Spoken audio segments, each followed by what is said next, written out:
Good morning, everyone. We have started with the fourth lesson of our history, that is colonialism and the Marathas. In this chapter, we are going to discuss about the colonialism versus the Maratha Empire. We have to discuss about the relationship between the Portuguese and the Marathas, Dutch and the Marathas, French and Marathas, British and Marathas, Siddhi and Marathas, as well as Afghans and Marathas. So in the lecture we are going to discuss one by one about the relationship among all these Europeans with the Marathas. First we talk about the relationship between the Portuguese and the Marathas. Afterwards we had discussed about the relationship between the Marathas and the Dutch. And in this lecture we are going to discuss the relationship among the Dutch and the Maratha Empire. French and the Maratha Empire. In the last lecture, we had discussed about the Dutch and Maratha Empire. In that we had seen Dutch trade was affected adversely because of the Chhatrapati Shivaji Maharaj, and that's why always they were favor in the Marathas. Always Dutch they paid tributes to Chhatrapati Shivaji Maharaj. The relationship between among them it was good.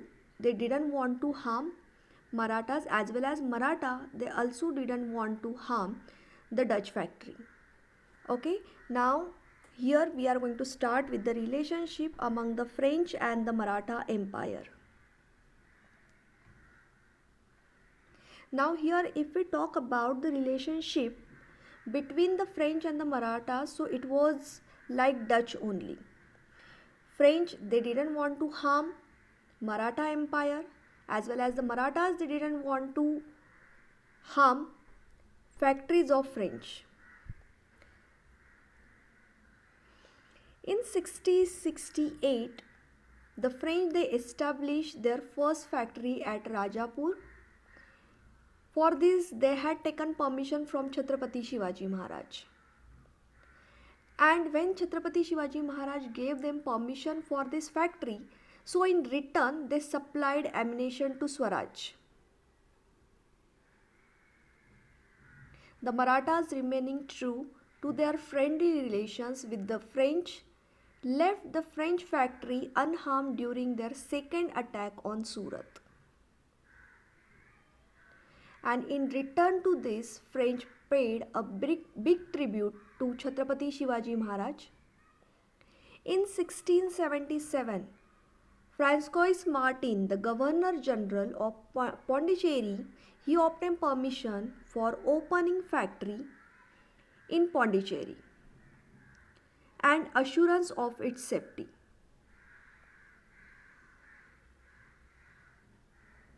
After the southern campaign by Chhatrapati Shivaji Maharaj, Maratha supremacy was established on the coast of Coromandel.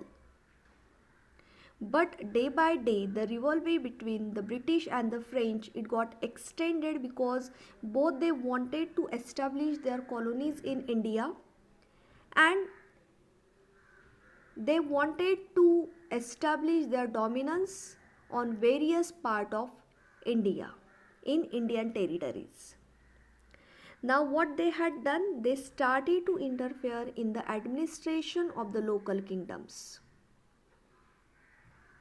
Now the French they gained entry into the courts of Nizam under the pretext of imparting military training.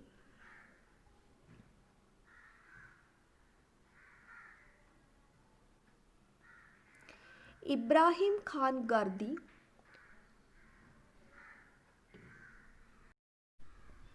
a soldier who was trained under the French, was hired by Sadashiv Rao Bhau Peshwa in Maratha army as the chief of artillery. Not only this, but the third battle of Panipat, Mahaji Shinde had observed Ibrahim Khan's skill and he got inspired by it. He built a trained army with the help of the Boinge, a French military trainer, and he established a well-equipped artillery. Because of this, Mahaji Shinde could establish Maratha power in North India. And he was also successful in keeping British under control. Let me tell you, Mahaji Shinde, who was born 3rd December 1730, was a Maratha statesman and ruler of Ujjain in central India. He was the fifth and the youngest son of Ranoji Rao, the founder of Scindia dynasty.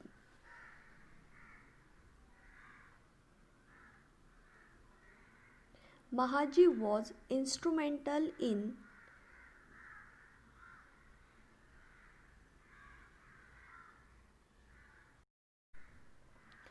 establish Maratha power in North India after the Third Battle of Panipat in 1761 and rose to become a trusted lieutenant of the Peshwa, leader of Maratha Empire. Along with Madhavrao I and Nana Fadnavis, he was one of the three pillars of Maratha establishment. During the reign, Gwalior became the leading state in the Maratha Empire and one of the foremost military powers in India.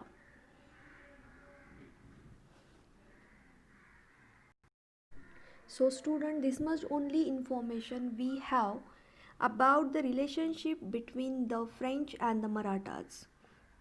Okay, now we have to move toward the next point, which is 4.1. In that fourth point, British and the Maratha Empire.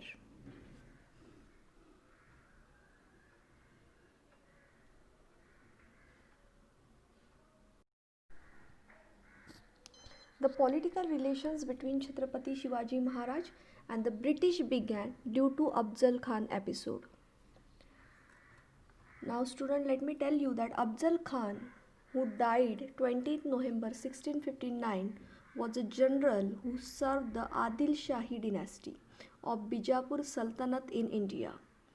He played an important role in the southern expansion of the Bijapur Sultanate by subjugating by the Nayaka, chief who had taken control of the former Vijayanagar territory. In 1659, the Bijapur government sent Afzal Khan to control Shivaji Maharaj, a former vassal who had started acting independently. He was killed at the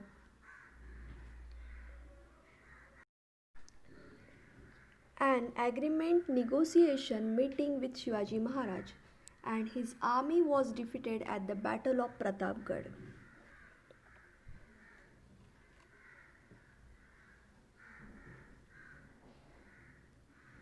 So in the beginning, the meeting between Maharaj and Afzal Khan, Dabhol was conquered by the Maratha army. Now this time, 3 ships of Afzal Khan unloading in Dabhol port.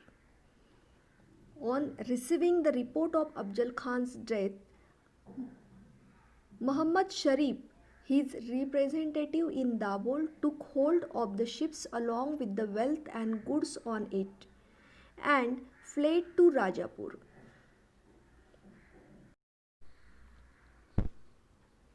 Fazal Khan, who was the son of Afzal Khan, he asked Abdul Karim, the Subedar of Rajapur, to unload the ships at Rajapur.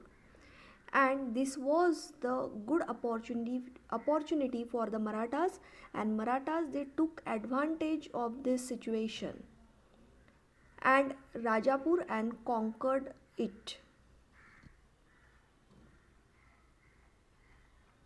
Now Abdul Karim, who had taken loan from the British, he was unable to repay it.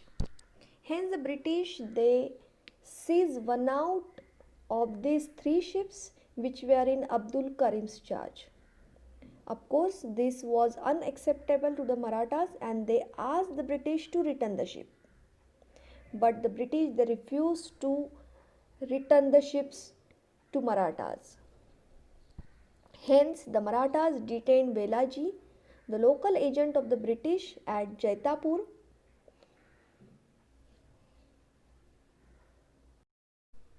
We know that Velaji he was the local agent of British, and when the British officer Philip he went to Maratha camp and he requested to release Velaji, but he was also held by Marathas. Later, both of them were released. However, this incident strained Maratha British relations.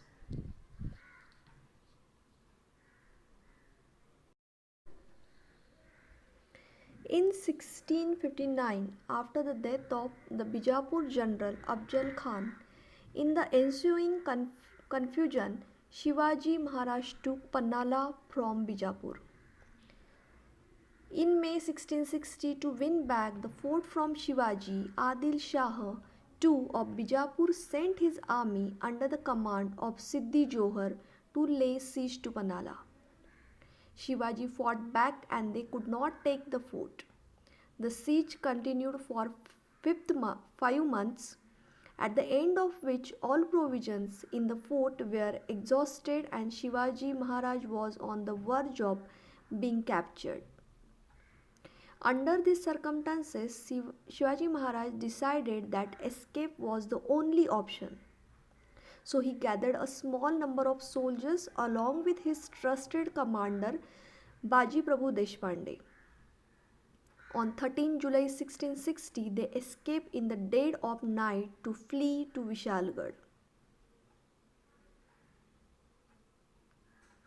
Baji Prabhu and a barber Shiva Kashid who looked like Shivaji kept the enemy engaged, giving them an impression that Shiva Kashid was actually Shivaji. In the ensuing battle, almost three-quarters of the 1,000 strong force died, including Baji Prabhu himself. The fort went to Adil Shah. It was not until 1673 that Shivaji could occupy it permanently.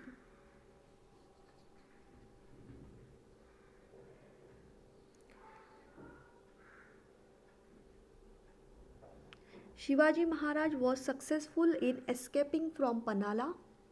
Next year, the Maratha defeated the British in Rajapur campaign. The British officers Henry Revington, Randolph Taylor, and Philip Gifford were arrested and they were imprisoned for 2 years.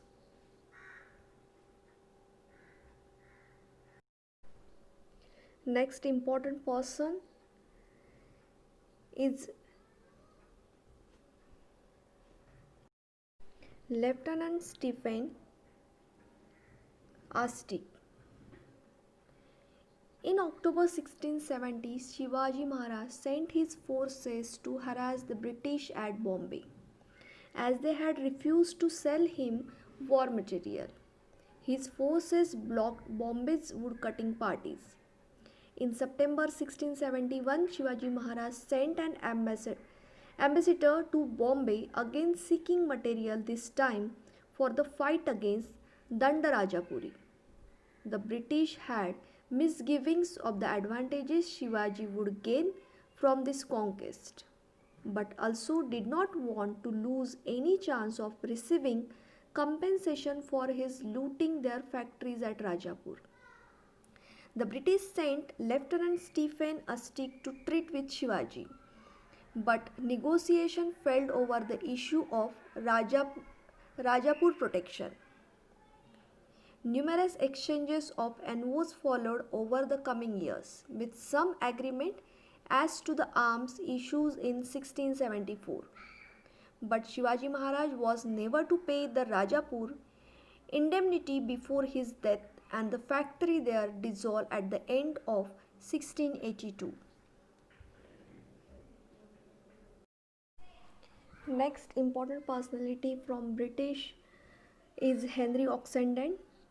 In March 1667, Charles II ceded Bombay to East India Company and they commissioned Oxenden to take possession of the island of Bombay. In August of that year, the Court of Directors appointed him Governor and Commander-in-Chief of Bombay with power to nominate a Deputy Governor to reside on the island. But he was placed under the control of the President and the Council of Surat. Now this Henry Oxenden, who was a British agent, he was present in the coronation ceremony of Shivaji Maharaj, and that time he got the permission to open a British factory at Rajapur from Chhatrapati Shivaji Maharaj. On 12th June 1674, an agreement was signed by the British and the Marathas, and some terms and conditions were included in that agreement. The terms were like issuing permission for the British to trade in Swarajya, to open factories in Rajapur, Dabhol, Chaul and Kalyan, right of the Marathas to pay tax 2.5 on the British good, etc. Chhatrapati Shivaji Maharaj, he prohibited use of British coinage in the Maratha dominion.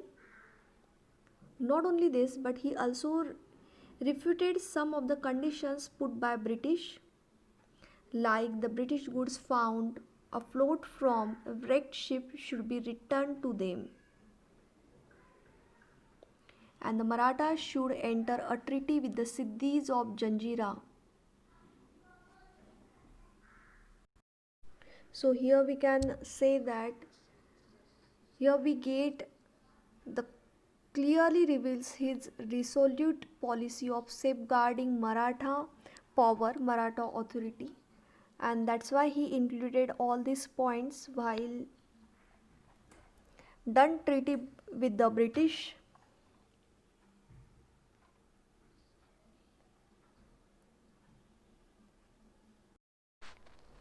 So student, today I want to stop here. Today we have discussion about French and the Maratha Empire, their relationship, as well as we have discussed about the British and the Maratha Empire. Half of the portion of the British and Maratha Empire we have finished. Tomorrow we have live session of history, so that time if you have any doubt you can ask me tomorrow. Day after tomorrow we are going to continue with this lesson. Okay, so tomorrow we have live session of history. If you have any doubt in the chapter number 4, so that time you can ask me. Thank you.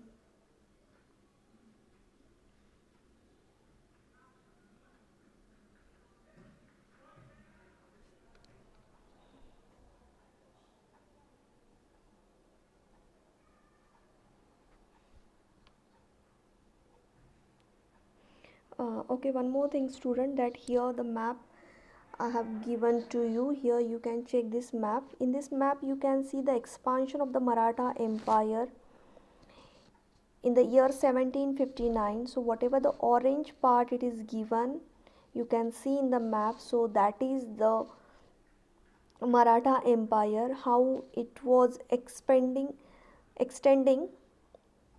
You can see here Nizam's part it is given with the skin color. Okay, so this is for only your reference. One more video I am going to give you the link. After this video you will get one link for the reference video, you can check that. Thank you.